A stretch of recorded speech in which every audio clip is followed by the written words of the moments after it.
देखो welcome back to the class. कल हमने बेसिक समझा, आज पहला क्वेश्चन देखो। जय भवानी कंपनी लिमिटेड के तलपट से निम्नलिखित आंकड़े शेष के रूप में 31 मार्च 17 को निकाले गए थे। 50,000 समतांश है, 10 रुपये प्रति पूर्णदत्त प्रतिभूति प्रीमियम है, 10% का ऋण पत्र है, स्थायी जमा है, विविध लेनदार हैं, दे बिल हैं, कर के लिए प्रावधान है, प्रस्तावित लाभांश है। आप कंपनी अधिनियम 2013 की आवश्यकता अनुसार वित्तीय विवरण के समता एवं दायित्व पक्ष को दर्शाइए। पकड़ो, एक ही पक्ष बनेगा इसमें। कल बेसिक में समझाया था मैंने ना, बैलेंस शीट का फॉर्मेट, एक वही फॉर्मेट बनाना है आपको। बैलेंस शीट या इसको बोलते हैं financial statement as on 31 March 19 in the books of 17 है in the books of Bhavani limited. अच्छा, जय भवानी।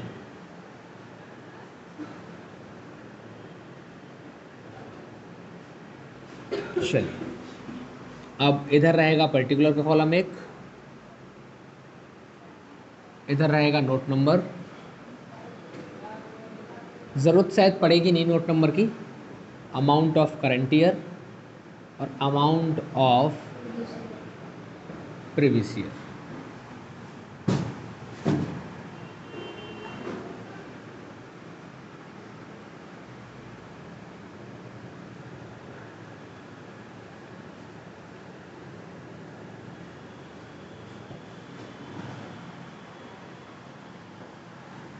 देखो, सबसे पहले हेड इधर रहता है इक्विटी एंड लायबिलिटीज।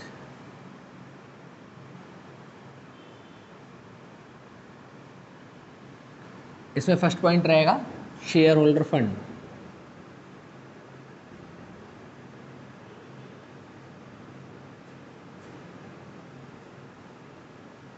और पॉइंट ए शेयर कैपिटल। देखो क्वेश्चन में दे रखी है शेयर कैपिटल कितना, 50,000 इक्विटी शेयर। ठीक है, यहाँ लिखेंगे 50,000 equity share at the rate of 10 रुपये का एक शेयर है। तो कितने आ जाएंगे ये? 5 लाख रुपए। इसके लिए नोट नंबर बनाना पड़ता। अगर ऑथोराइज्ड कैपिटल दी होती, इश्यूड दी होती, सब्सक्राइब दी होती, फिर कॉल से एरियर होता है एडवांस, तो अलग से नोट नंबर बनाते हैं। इस फॉर्मेट में कहीं भी प्लस माइनस नहीं करना है। प्लस माइनस करने की बात आएगी तो अलग से वर्किंग नोट दिखाना पड़ेगा। ठीक है, बी पॉइंट क्या रहेगा हमारा? Reserve and surplus.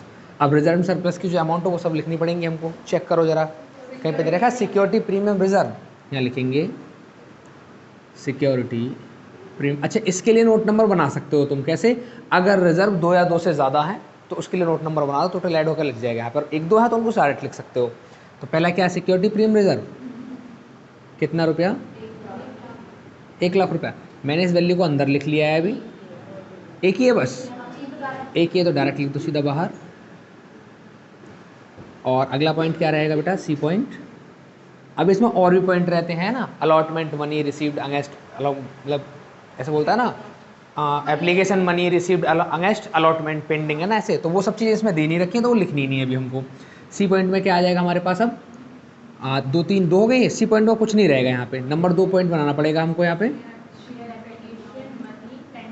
हाँ, वो है ही नहीं हमारे पास, तो लिखना ही नहीं है। जो चीज़ वैल्यू नहीं है क्वेश्चन में वो मत लिखो।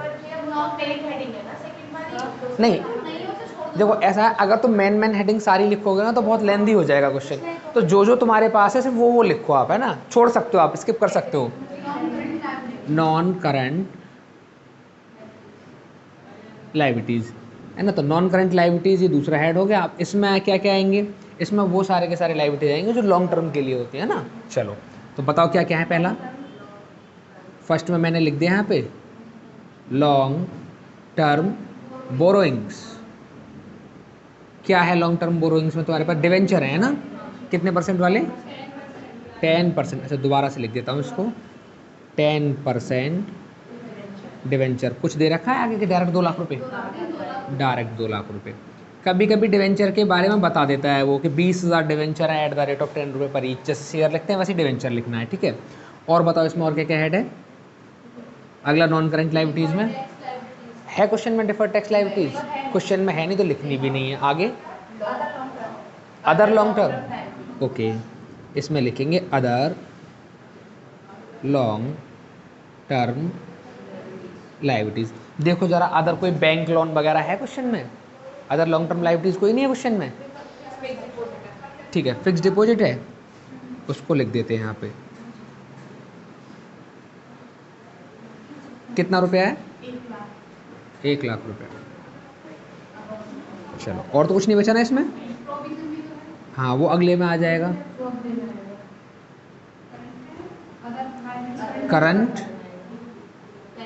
करंट लायबिलिटीज में। अब करंट लायबिलिटीज में पहला बना लेते हैं हम। एक तो आएगा शॉर्ट टर्म, नहीं है कुछ भी, चलो कोई बात नहीं, मैंने इसको डैश लगा दिया। बी पॉइंट लिखेंगे बेटा यहाँ पे ट्रेड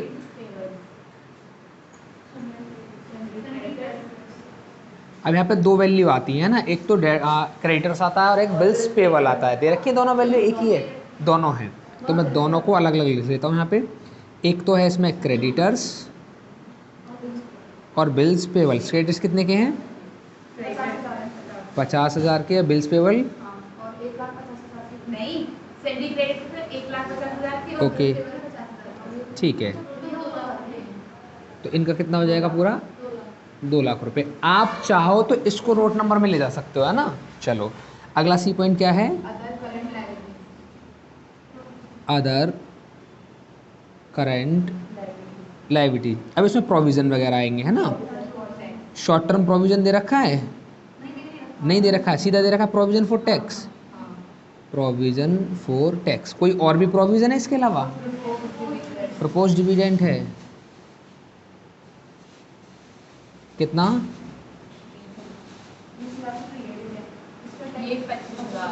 ये पहला वाला 25 का है, दूसरा वाला 20। चाहो तो इसको भी नोट नंबर में ले जा सकते हो। तो कितना? 45,000। और बताओ, बस टोटल लगा दो, इसका कितना आएगा? 11,00,000। ये हमारा क्या होगा? Total liabilities. बस इतना क्वेश्चन है, इधर कुछ आता नहीं है, प्रीवियस ईयर में कुछ नहीं आता है। ठीक है, समझ गए बात सब? ऐसे ही क्वेश्चन होते हैं, सिंपल सिंपल, है ना ये। बस तुमको फॉर्मेट याद होना चाहिए, किस फॉर्मेट में कौन से सब हेड में और कौन से हेड में कौन सी वैल्यू लिखी जाएगी। कभी कभी थोड़ा बहुत ऊपर नीचे हो सकता है, तो कोई दिक्कत की बात नहीं है ना, ए बी चेंज हो जाता है, कोई दिक्कत नहीं है उसमें। समझ गए बात संजू? चल, तो सेकंड क्वेश्चन कर फिर अब।